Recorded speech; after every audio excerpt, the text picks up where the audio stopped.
welcome to The Acorn, the podcast that drops a little bit of psychoeducation so you can gain a better understanding of the therapy world and yourself. So without further ado, let's jump into our episode.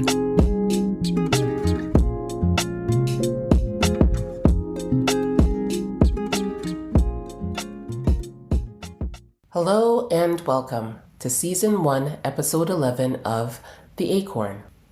Today we're going to be talking about the importance of attachment.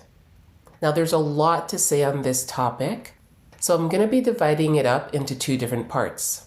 Part 1 will cover secure attachment style and anxious attachment style. And Part 2 will cover avoidant attachment style, disorganized attachment style, and insecure attachment style. Well, without further ado, let's jump right in. So, here's the thing. We are all relational beings. We have a need to be attuned to, and healthy relationships that starts quite early in life really does help us to thrive. Researchers John Bowlby and Mary Ainsworth helped us to see that a lack of attachment between little ones and their caregivers would actually negatively impact the person throughout their entire lives. Children are able to develop a secure attachment with their caregivers when their grown-ups are nurturing, attentive, and attuned to the child's presenting needs. When they show up in a healthy, reliable way and show acceptance of the child by loving them for who they are and not what they achieve or do, that helps the child to thrive.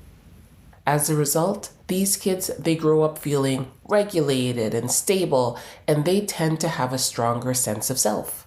They're more independent, and they find it easy enough to branch out and interact with and investigate their world and come back to the safe base of mom or dad or the caregiver that they're living with. However, not every child is blessed with this gift of secure attachment. Many other children have caregivers who, for a myriad of different reasons, were not able to meet their needs. And those kids, they develop a more insecure attachment style.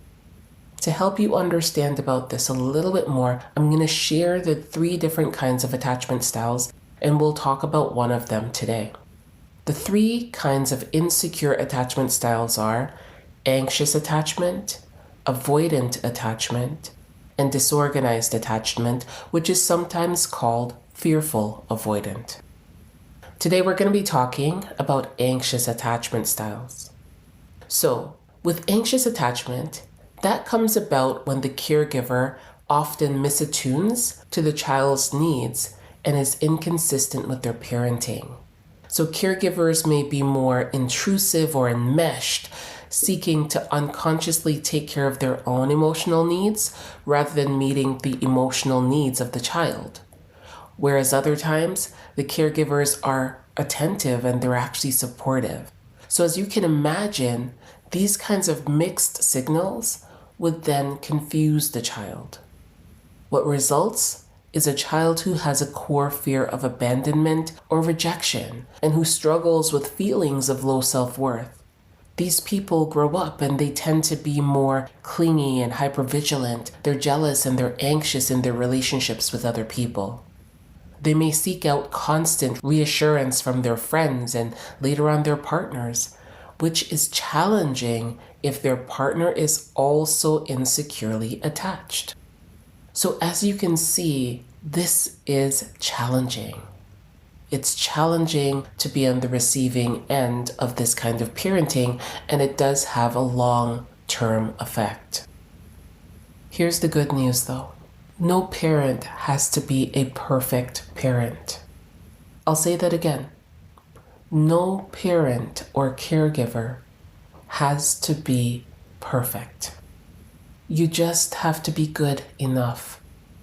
Good enough parenting will create a secure attachment between the caregiver and the child. So that's what you're aiming for, to be consistent in your love, in your nurturing, in your care, in your attunement, to offer yourself compassion as a parent when you mess up, and then try again afterwards to do it the right way.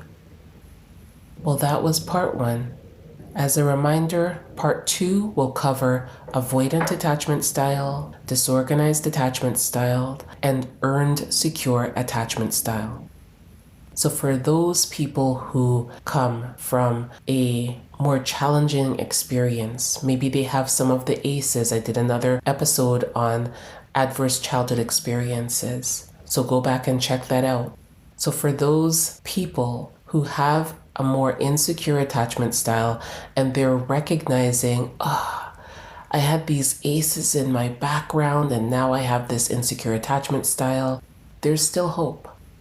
Right? So tune in for the next episode so we can talk a little bit more about that.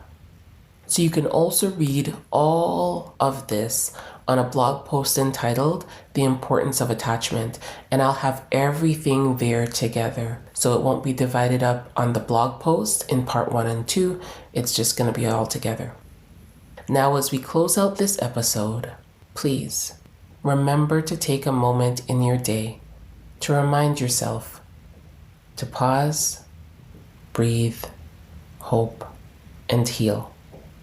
Take care. Well, this has been another episode of The Acorn. Remember, the content in these podcast episodes are for educational, informational, and entertainment purposes only.